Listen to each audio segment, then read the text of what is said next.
I've never seen a diamond in the flesh.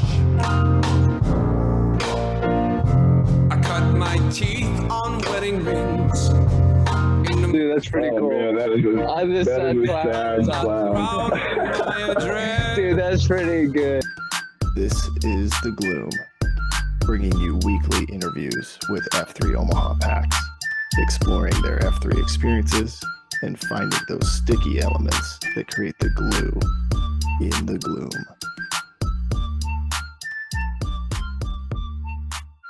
Shout out to our sponsors: Major Team Mortgage, Omaha Laser Dentistry, Exclusively Eye Care, Liberty Core Real Estate, Avier Wealth Management, and Apex Men's Clinic.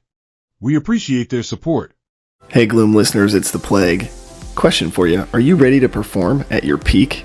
Well, our man Pea Soup and the Apex Men's Clinic is here to help you achieve optimal health. Whether it's managing general health concerns, recovering from injuries, or optimizing your hormones, they have you covered. Their comprehensive services include testosterone replacement therapy, cutting-edge treatments, and personalized care plans tailored just for you. At Apex Men's Clinic, you're not just another number. Their expert team is dedicated to helping you feel your best. Visit apexmensclinic.com today to schedule a free consultation. At Apex Men's Clinic, it's men's health done right.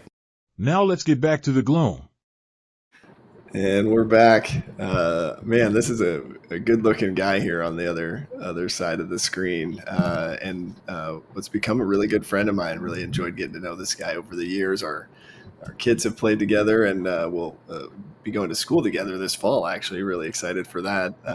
And man, Chowda, good to see you, man. Good to just get your story out there, and maybe just start us off from the beginning, kind of that first workout, who EH'd you, and then how'd you get the name Chowda?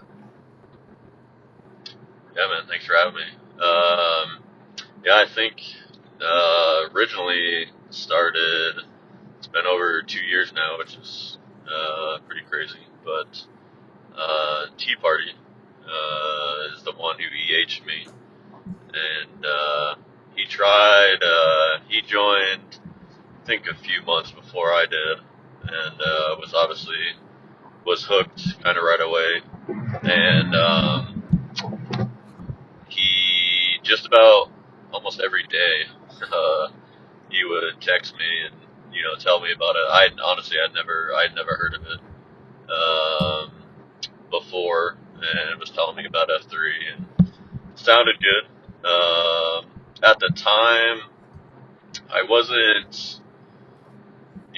really wasn't working out much. I used to do CrossFit for a while, and then after starting Cornerstone and all that, just kind of got out of any habit of working out or whatnot. And but yeah, honestly, if it wasn't every day, it was pretty close. And it was February, I think, is when he started, and I was just like, I'm not getting up at 4:30 in the morning in February in Omaha. So I was like, text me when it's warmer or whatever. And he still stayed on me a lot, and was, texting me and calling me and telling me about it. And finally, it was in May, and I think he texted me every day that week, and I said no.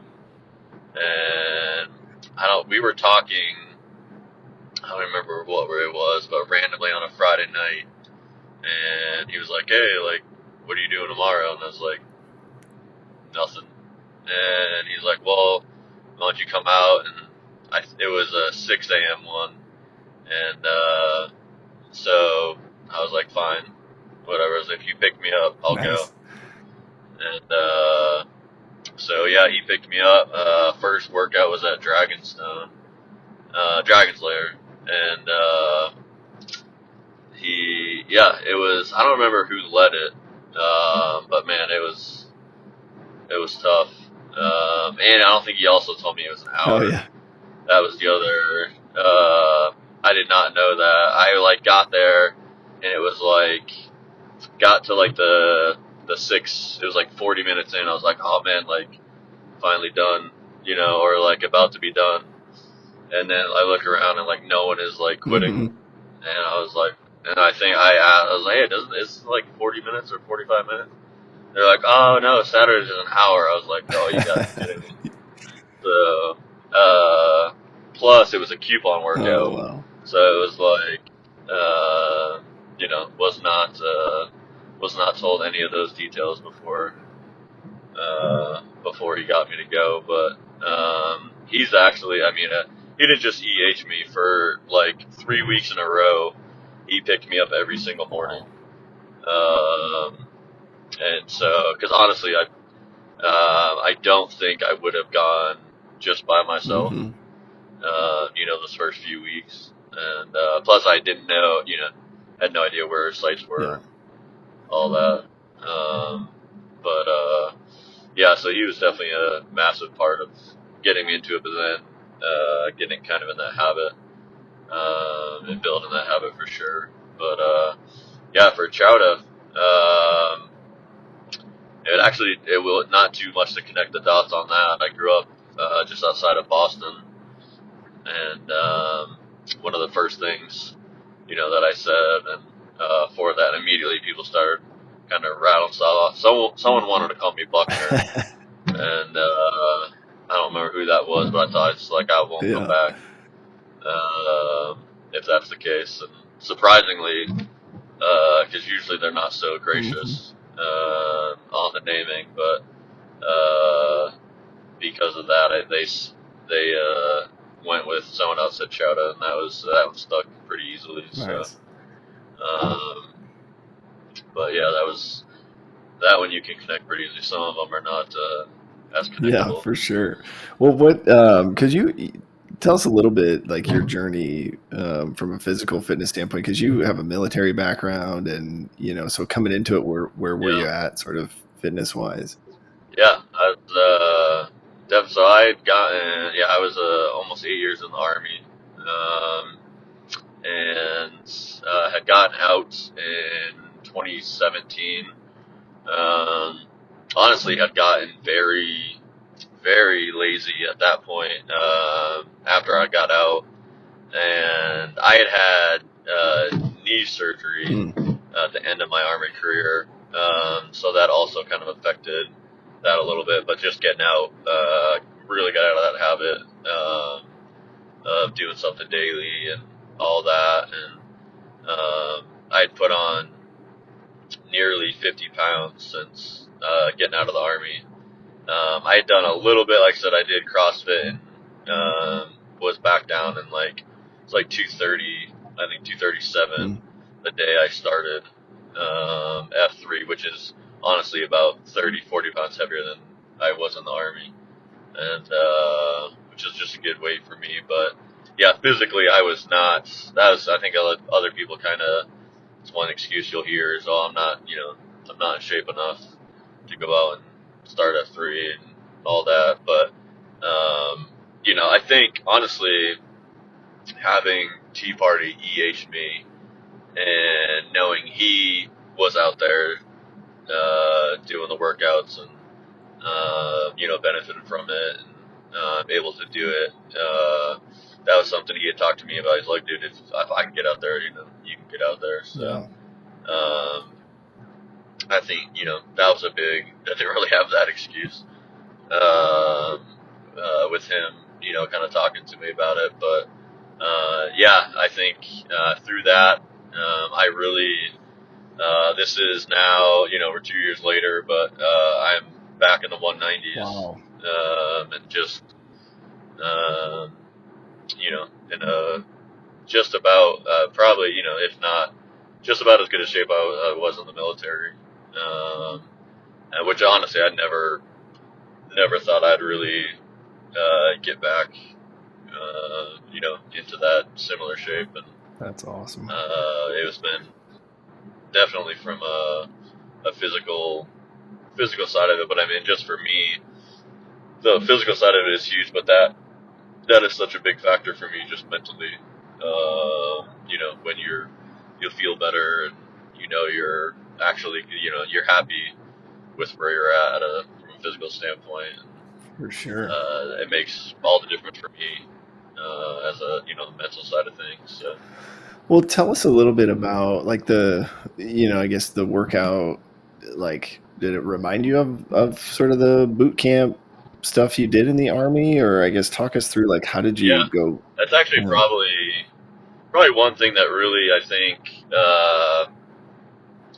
drew me into F3 and what I had been probably seeking a lot of, since the military was what F3 is about. And I think the one thing for me, and I think a lot of guys will tell you that are former military, is it is very hard to find the camaraderie and the kind of sense of belonging and brotherhood that you find in the military. This is by far the closest I've had to that. Like I said, I did CrossFit for a while, and it just wasn't. I was never felt like I was a CrossFit kind of guy. Like, I don't know, like, necessarily mean to stereotype that, but I feel like I never felt, even in a small gym, that was my thing. And I don't think I ever once hung out with anyone inside the gym, or or like that was part of the gym inside and outside the gym or whatever. But yeah, the workouts for sure. I mean, I think a lot of the stuff we do, as far as there's a very particular cadence to the workouts, and it's very structured. If you're doing it correctly, it's structured very similar to the military and to the Army workouts that we were doing. A lot of the same, even the exercise we do, side starter hops. A lot of people don't know what those are.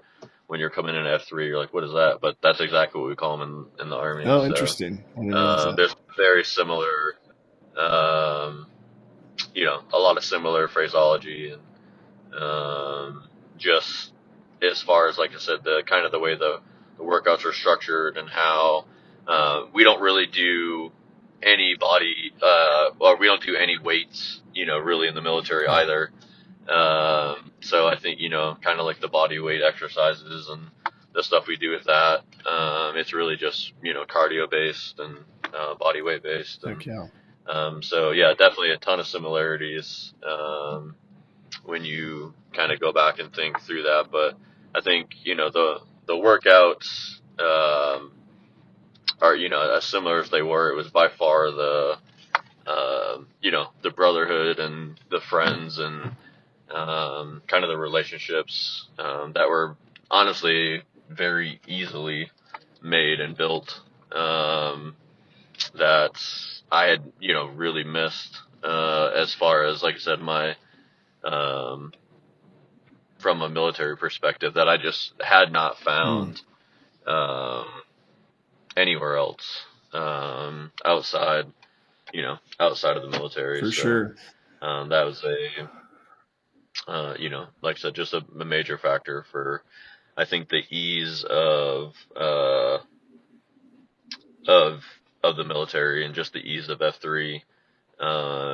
They're just kind of, the relationships are very natural. You go through and you do hard things together. And I think that, solidifies a lot of those things very, very naturally and very easily. Yeah. Well, I want to dive into second F, but first I want to, if you think back the last 2 years, and maybe for guys that are trying to achieve the success you've had, sort of getting back to maybe a previous weight or meeting some fitness goals, were there specific things that you did along the way that you feel like, man, this really made a difference? Was it like diet or running? Or I know you did a pretty intense Murph challenge. I mean, what are some of those things, maybe if you gave advice to another guy that they should look into doing? I don't know if I'd recommend it. No, it was good. It was a lot. But no, I think, it's definitely for me. I think I did, what was it, like May to October, I only did the workouts, just did the beat down. And that got me to like a certain point. And I think I tried not to call, like, I've always done diets, a lot. And, you know, for me, they're temporary. Like I'll have kind of very quick success. And, you know, to lose 10 to 15 pounds is very easy for me. I've always just been, like, you know, I can do some type of, you know, crazy diet in a month, and then, you know, lose 10, 15 pounds, but it was usually never sustainable. And I almost would always revert back to, you know, whatever unhealthy habit or eating, you know, I was doing before.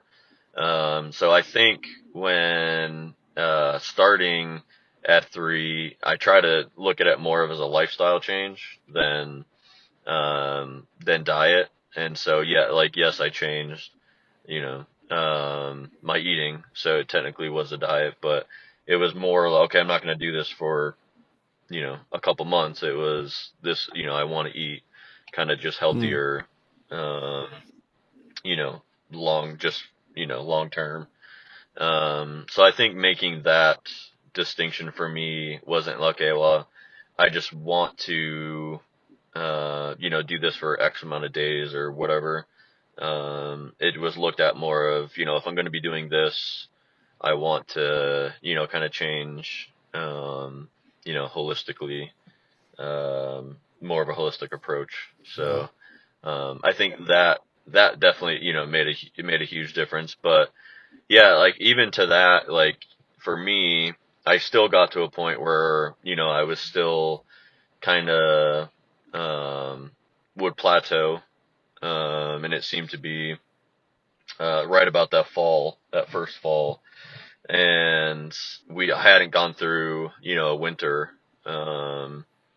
with that 3 or whatever. And so, I was actually at your house, for the pumpkin carving, that fall. And Chucky had talked to me, and we were just talking. He's like, hey, like, you pre-run? I'm like, I'm not a runner. Like, you know, I'm not, I've always hated running. Like, I did it my whole life. Like, I was a collegiate soccer player, and, you know, so I was in great shape and ran because I had to.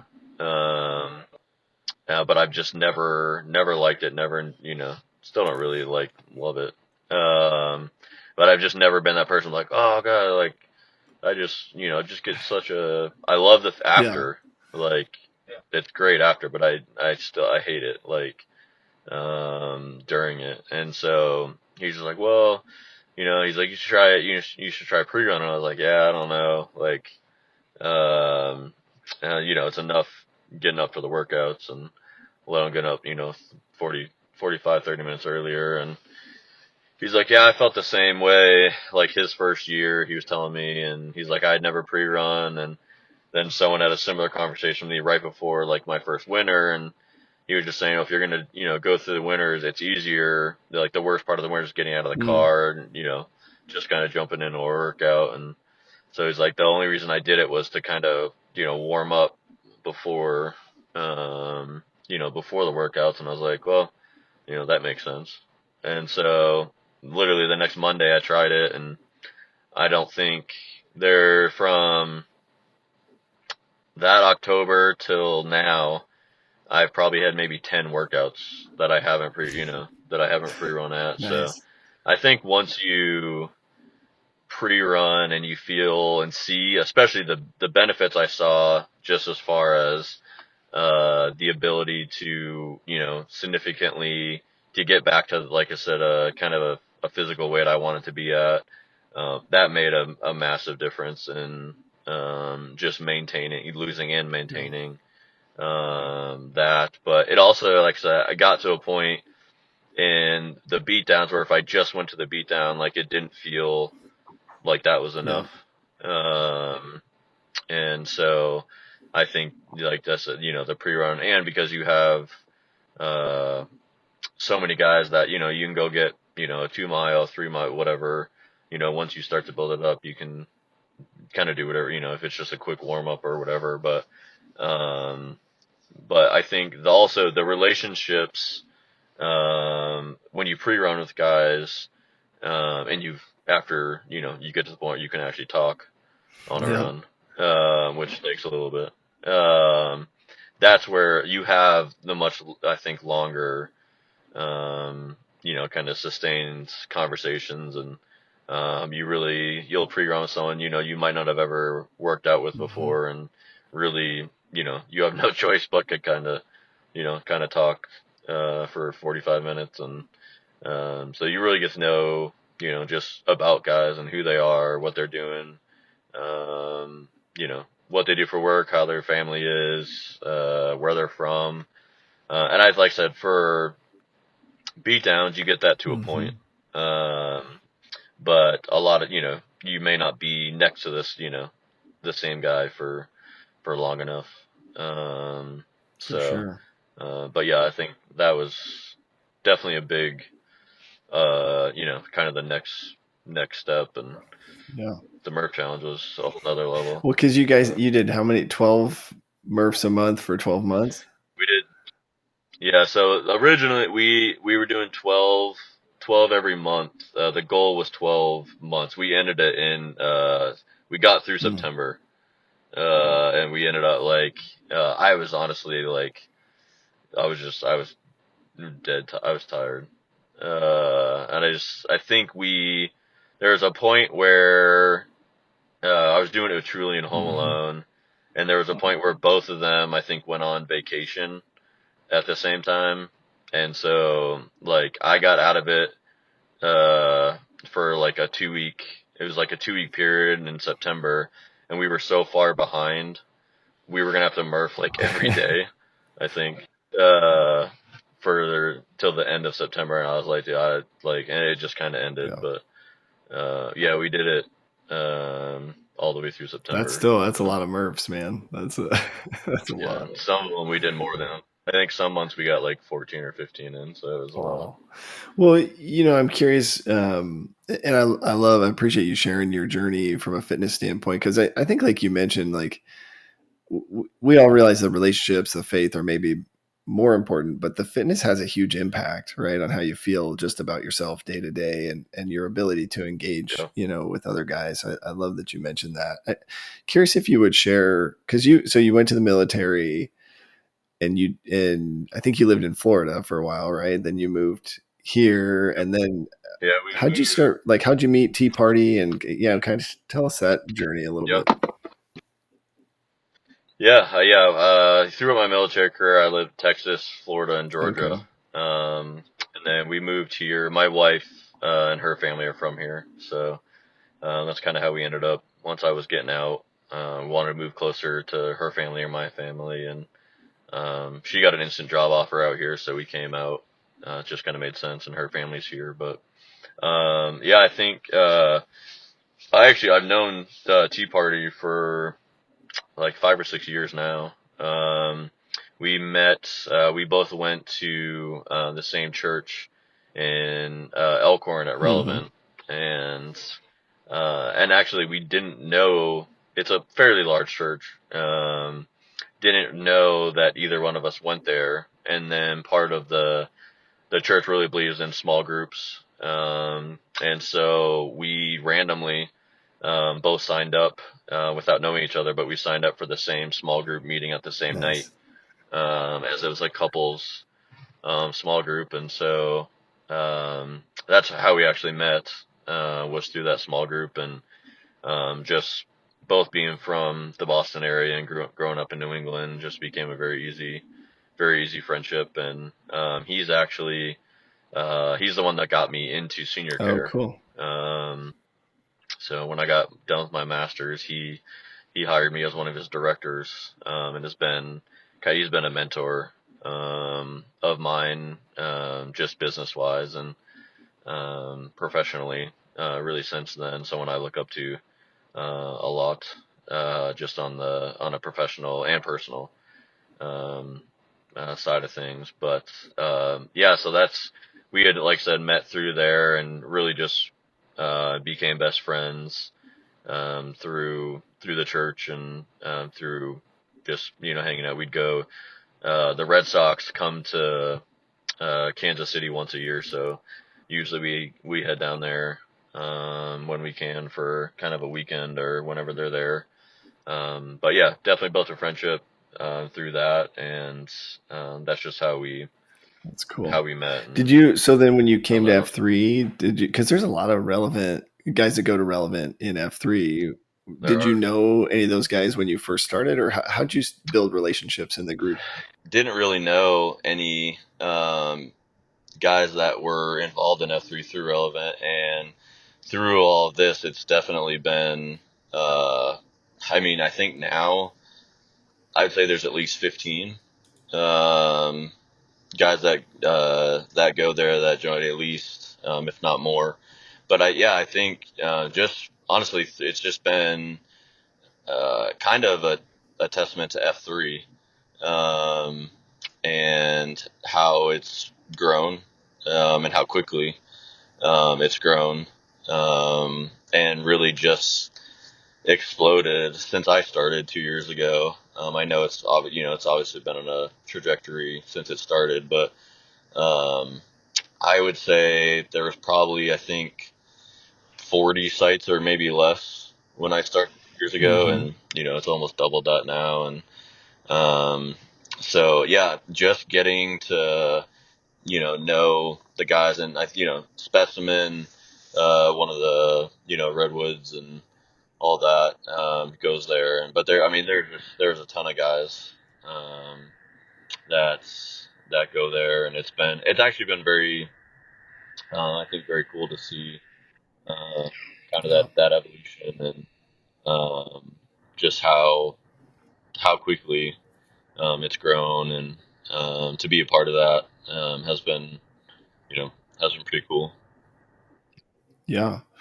What would you say, because when I think about you, my interactions with you, you're a pretty outgoing guy, right? You're kind of a connector too. You like to get, kind of events and get people together and sort of steward those relationships. How'd you approach that in F3? Or how do you, I guess, kind of thinking back, any advice for guys that are maybe struggling to build relationships or Yeah. anything there? I think for me, it's definitely, it's been a kind of a natural thing. I think I was seeking that, not being from here, not having family here, missing that from the military. It is, not something that I liked, love going out and meeting guys and stuff like that, but it's not something you just, I think, do. And I think a lot of guys, it's something a lot of guys are seeking, but aren't necessarily doing it. Either aren't good at it or don't know how to do it, or it's not just. I think that makes what F3 so unique and rare is it's yes, it's a group of guys that work out, but it's also just a huge networking type of ability, professionally and personally, and as couples. There's all sorts of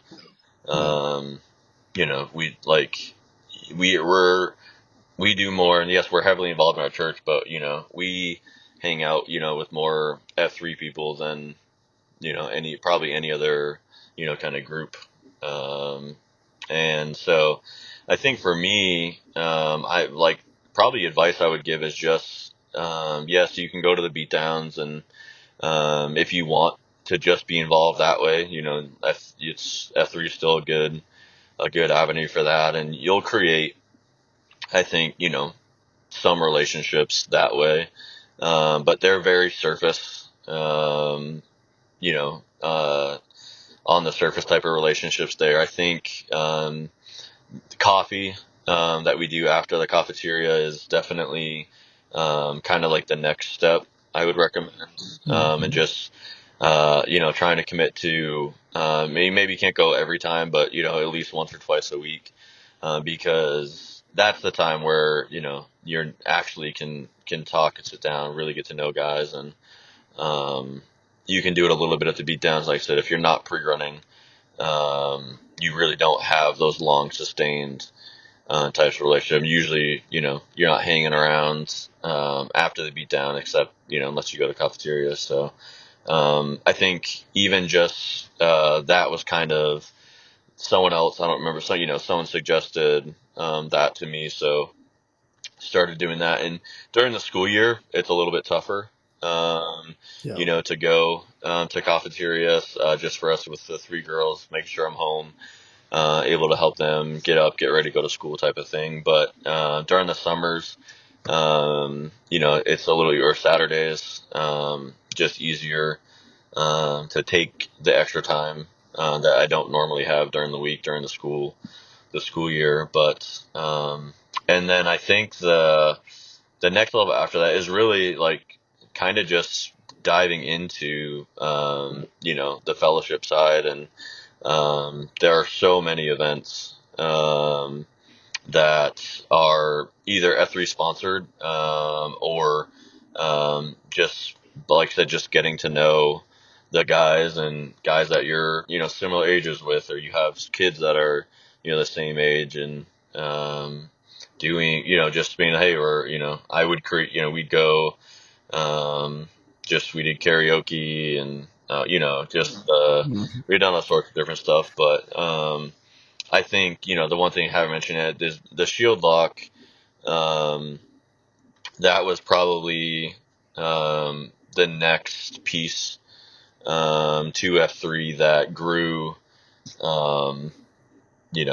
my belief foundation, whatever you want to call it, kind of solidified what F3 has meant to me, and growing just who I am as a husband, a father, and because those guys and we're all very similar, from 30 to mid 40s, all have kids, all struggling through through marriage, through kids, through just life. So I think having, yes, I know hundreds of guys in F3, and I would say I've gotten to know really probably 50 of them really, really well. But the Shieldlock guys are just, it is just a next step or next level to that fellowship piece of, honestly, it's just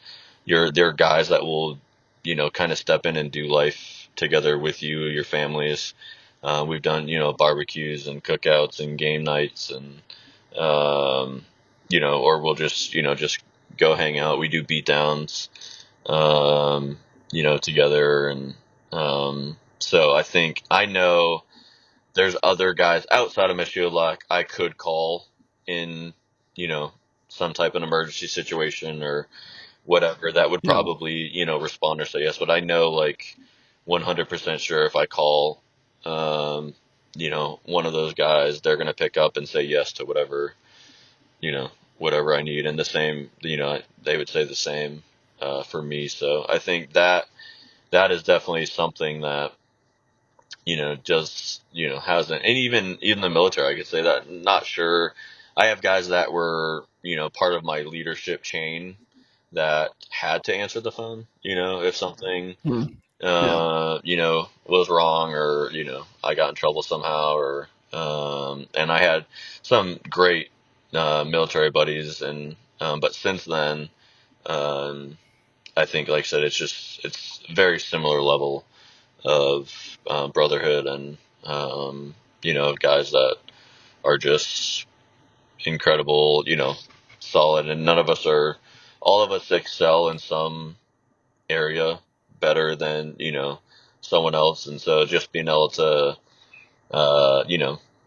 bounce something off of them to get some feedback or some advice, or some of them have teenage daughters, and I'm not there yet, but just getting to hear stuff that they go through or struggle with, or they'll ask advice on that I might not be able to give personal advice from, but think of hopefully how I would handle it, or so just getting to see the situations, and we all we'll come together with, stuff we're going through with our spouses, or, we've had, spouses going through cancer, together. So just, you don't necessarily have to be going through something, but when you are,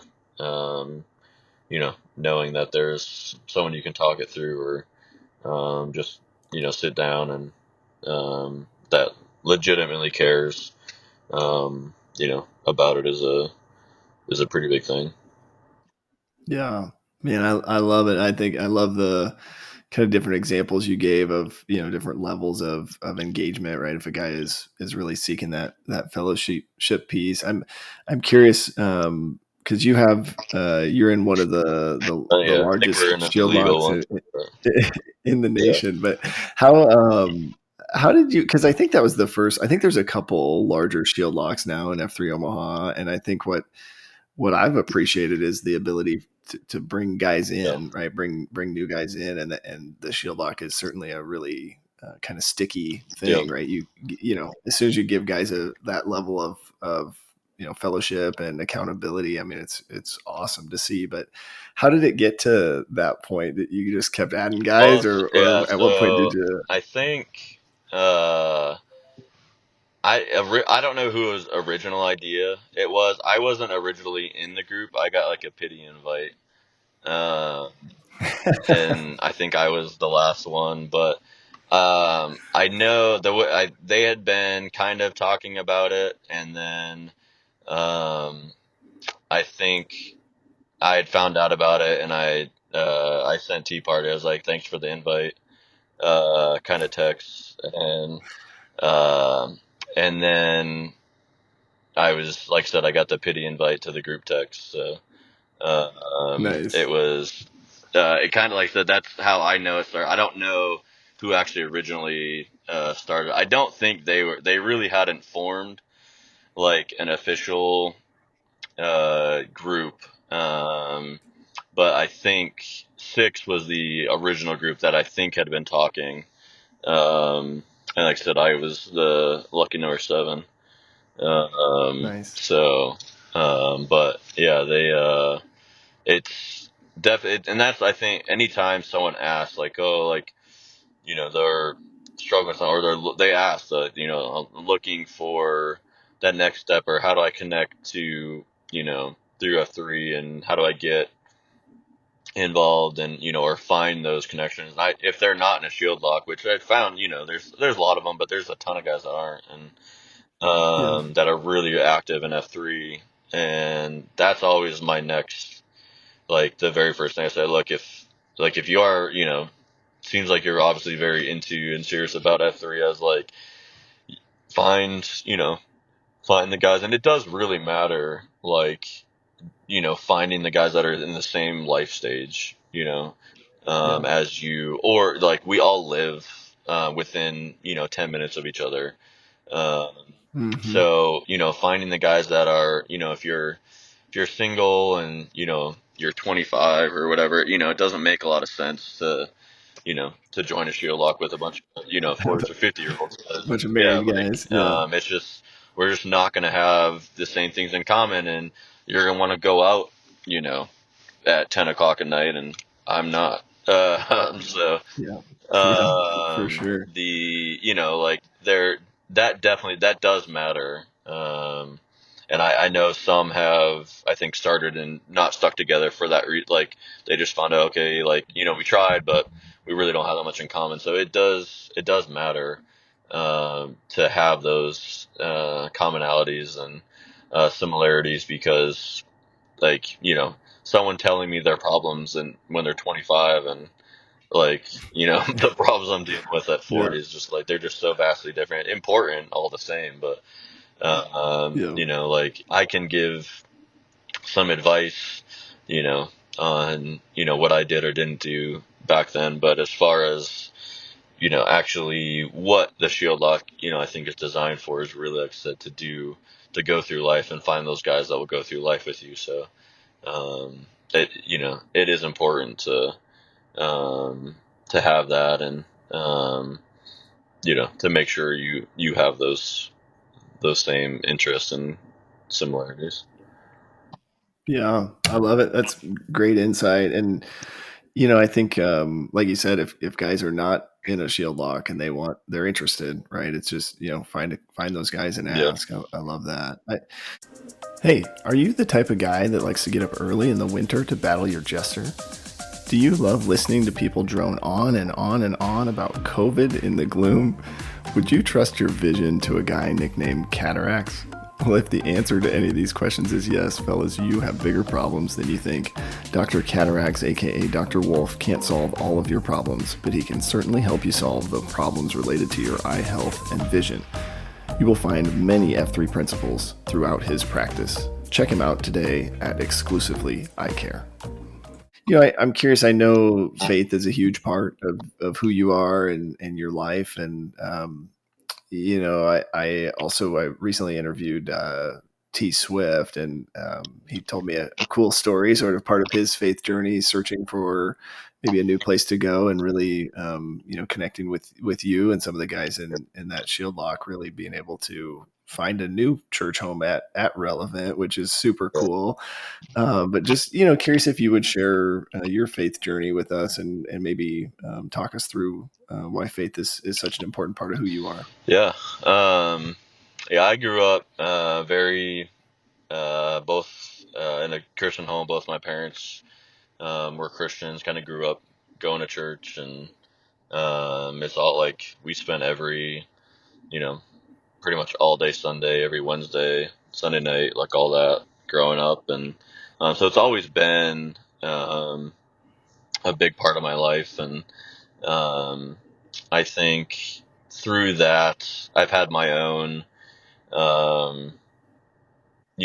struggles, and that's, my own journey individually growing up. And, you have your parents' faith, but it's not yours. And so in college, and honestly, it's even through my military career recently, like I really wasn't that involved in church, and still faith was a part of my life, but it wasn't. There's a lot of people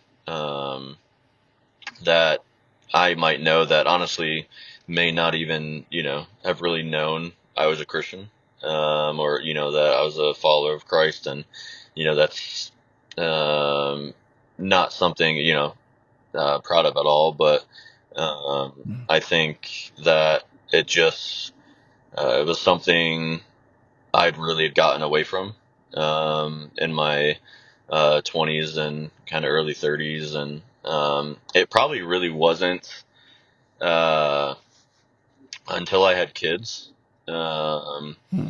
that I realized how important it was to me, and needed to be a priority.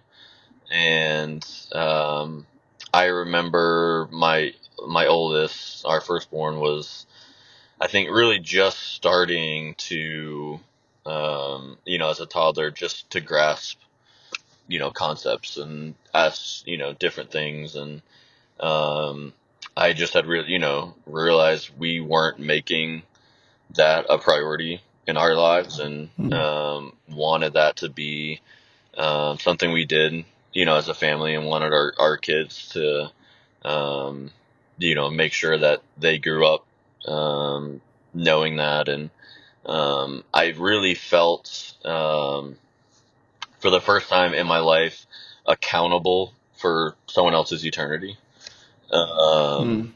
with my girls. And that is a heavy, a heavy responsibility, burden, to know that, someday I truly believe that I will be, accountable to them, or for them.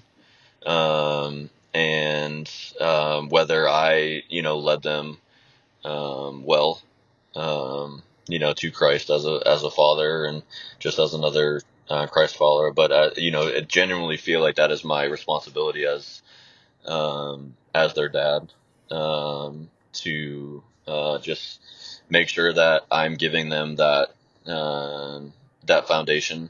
And I think too often, people are like, oh, well, like, we'll let them figure it out, or it's, I'm okay with, whatever happens, and that's just not where, you know, where I want it to be or landed on. And, it's just, so I think like that's really what brought, me back, I think, around, to my own, how I was, living, operating, or just in general, that responsibility of, making sure, trying to lead them as best I can. And I'm far from perfect, at that. But, just that responsibility of, like I said, that weight of that, responsibility, I think really hit home, with them, and, was, by, a huge, I think, just kind of catalyst, um, for that. And, yeah, I think when we moved here, it was very like finding our own church. And, a church, one thing I absolutely love about Relevant, and why I've probably invited more people to Relevant than I ever have in any other church we've been involved in, is because of the kids. Um, they always say they're fanatics about the next generation, and they put so much time, money, and effort into our kids. And everything that they do is geared, towards kids and the next generation. And, couldn't be more, thankful for, what they do, for them, and, for just the kids in this area. So, I think that's been, like I said, by far probably the biggest motivation for, just regaining, who I wanted to be, as a father and as a spiritual leader in the home. And, um, so yeah, I think even though it's been a part of my life, I've been on so much different paths and journeys, and, gotten away from it and come back to it. And, I think that's the beauty of, Christ, is no matter what, he's never wavered. No matter how far, or, how long I have, stepped away. And, it doesn't, that doesn't matter. He's always there. And, I want my kids, to feel that way about me, but I also want them to feel that way, about him and about Christ. And no matter, what you've done, what you've, gone through, what you've said,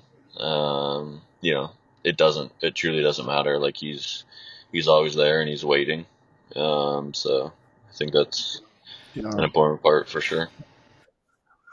I love it. And just I would just share, we've been to Relevant a few times. Totally agree on the kids ministry. The other thing I've recommended a few guys go there, because I haven't seen another church, do as good a job addressing sort of the people that may be showing up that have Yep. doubts and maybe are still searching and still unsure. And I love, one of the services we were at, they basically said, look, you don't have to agree with everything we're saying, but you also don't have to leave just because Yep.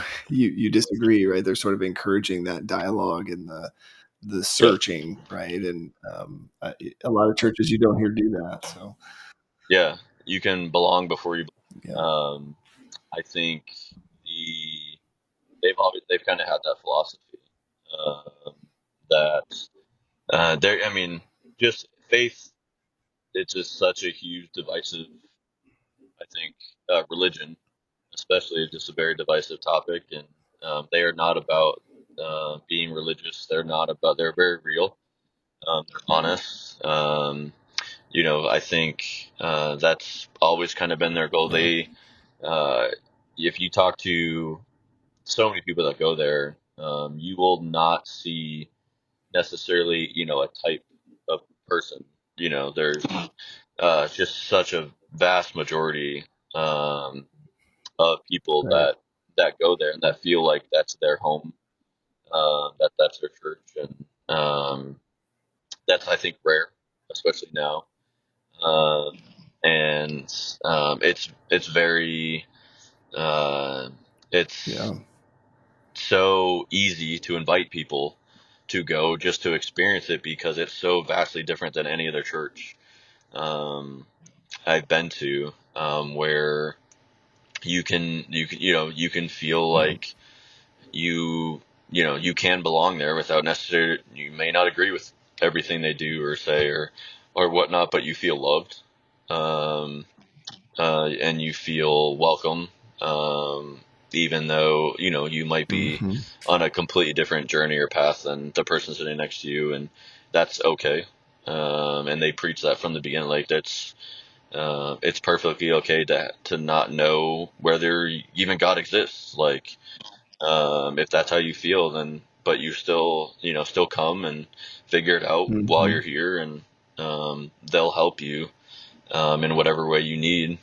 But if it's just simply coming and just to try and get some questions answered, then there's it's kind of zero judgment from the pastors or anyone that goes there. And we all need Christ. We're all, like I said, on Yeah.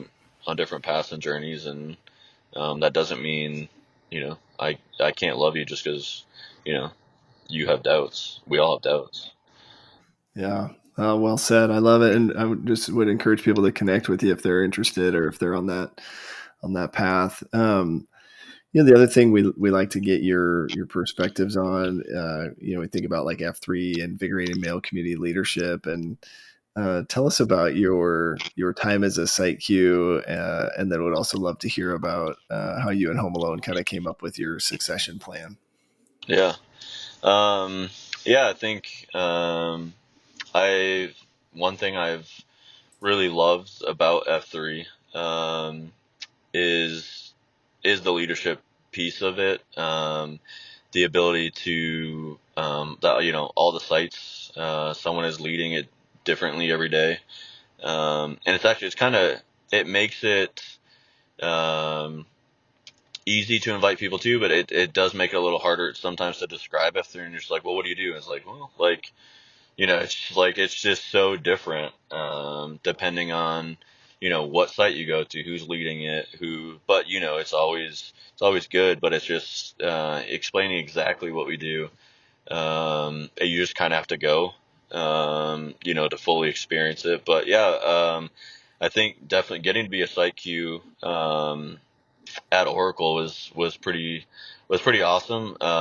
It's funny, I said yes to being a psyche from or taking over from Hey before I really did not know Oracle was the original site. Like, it makes sense when you think of the name, Yeah. but like I did not know, like, I was taking it over with just a ridiculous list of people that have led the site before. So I was pretty honored, very honored to do it, and really just felt, honestly, a responsibility to continue, obviously the tradition there and what it's meant as far as the original site here. And I think the getting to do that, again, it's kind of, there's everyone that's been involved in F3. There's people that are really dedicated to it. Then you have your, people that have been site Qs, and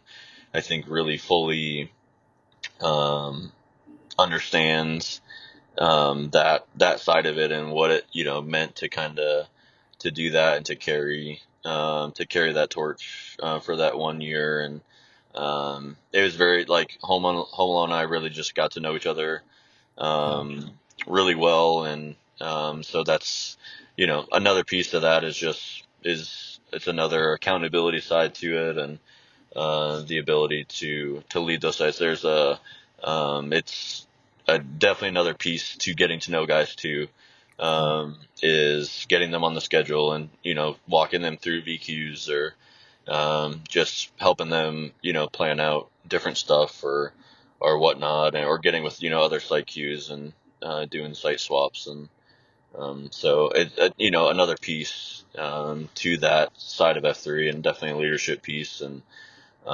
you're involved in other conversations that might you may not be, usually not involved in if if you're not a site Q. So would definitely recommend anyone that's been in it and is also, kind of looking for another way to be to be involved on another level. Just kind of letting someone know that you're interested, and then it just kind of, as the pieces kind of fall into place, that you just find the right fit for that. But yeah, I think when Home Alone I just started talking, it's actually the year flew by. It was kind of crazy how fast it went by, but we just started talking, and for us it was really just trying to find some guys that were not just involved in F3, but were had been in F3 or serious about F3, but had been to Oracle or were there almost every Saturday. And so I think whenever you're wanting to pass that, you want to make sure that it's someone that is, because Saturdays is just it's a different thing, and not everyone goes.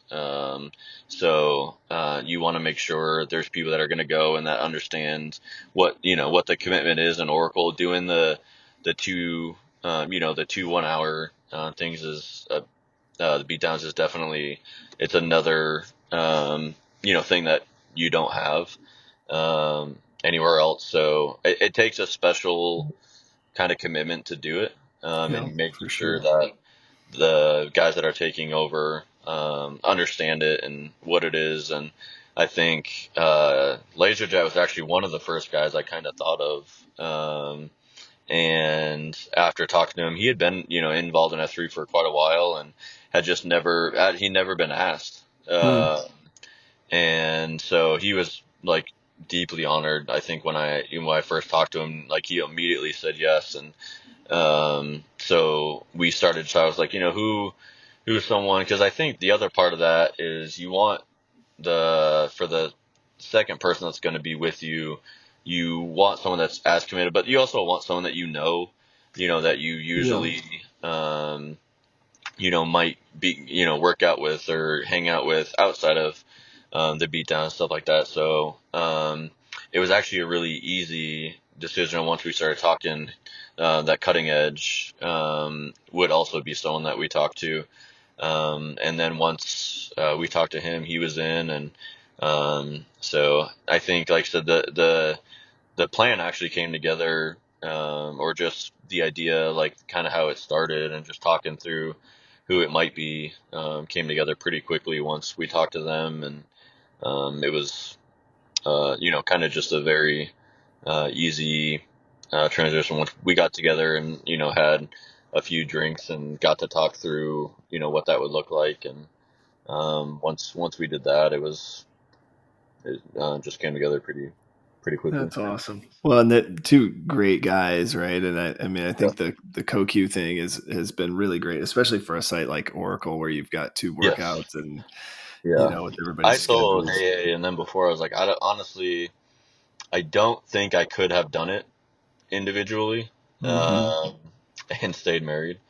So I was just like a huge, like, just a tip of the cap to them, because it is a huge commitment, because I think for every single Saturday for the year Hey had it, he did a trifecta and did a pre-ran and a 6 and a 7. And there's just, for our kids' schedule, my wife would not have worked.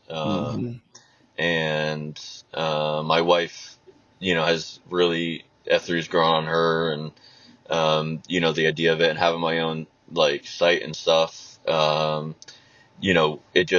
worked how it worked with Home Alone. And there's times where I was sick or he was sick, or when one of us were on vacation. And there's other people we could have leaned on had we been individual, and we had to at certain points anyway. But I told him, I was like, man, I don't know how you accomplished that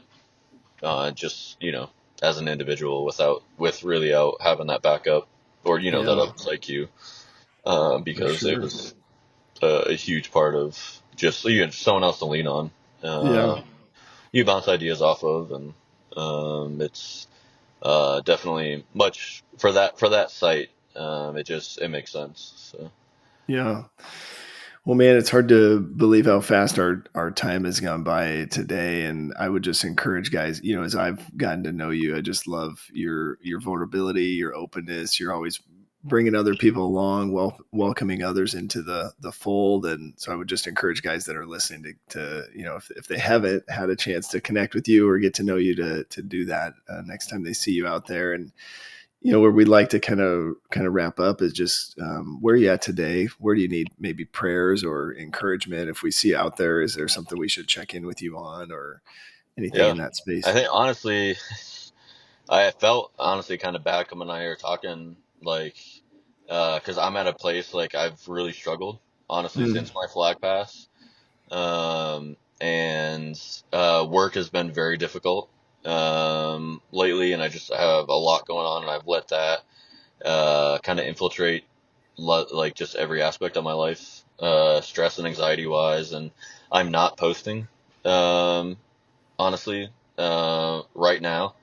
And I can feel that effect on me mentally. And just honestly just need to get back out. But I've gotten away from it for weeks. And it's, I would just, honestly need help getting back out and, just being out there. Cause I really miss it. I have a lot going on, but, I can truly feel, physical, mental difference, especially physically, yes, but it affects me so much mentally when I'm not out there, and when I'm honestly not out there with, I think, so many of the guys that have been a huge part of what, everything we just talked about. And I think it's so much of it is like, if you're going through something similar, I completely understand. Like I said, I think there's so many other aspects of life that happen and that kick in, and if you let it, like it will infiltrate every kind of aspect of it. And I honestly truly believe like part of it is just the devil kind of preying on that side of things for me, and knowing how good F3 is for me, but also attacking that side of my mental struggle, and kind of the the habits I've gotten away from, and allowing them to get so far away from it, and to be comfortable in the place I'm at, and knowing how much it means to me to be a part of it, and that I think knowing I need to get back into it, but it's also I've grown comfortable in where I'm at too, and he's a lot he's really honestly taken hold of that, and it's been difficult. So man, well, I'll be praying for you on that, and I'll shoot you a text with where I'm going, try to check in with you, and I think just try to match up schedules, because I think we've all been there, right? It's easy to get out of that routine, and then I think you just get pulled further away. But man, I love you just as a friend, as a brother, as a man, and just really appreciate your story. I think we can all learn a lot from each other, and I think you've got a lot of things that you've been through that we can all learn from. So just appreciate you taking time to talk through it all today. And man, let's we'll do a little name-orama here to wrap it up. I'll start. Brandon Flearty, 38, the Plague. This is Matt Conley, 40, Chowda. Do you have a call sign, or did they say? No, I never. I thought about doing the James Harden, the little his little bowl thing, but I never got anything that stuck. So, but yeah, it's a few guys have some good ones, but. Yeah. Well, I appreciate you, man. I appreciate the time, and just your story. I love it. And let's get together. We'll see you out in the gloom. Thanks, man. All right, brother. Talk to you later.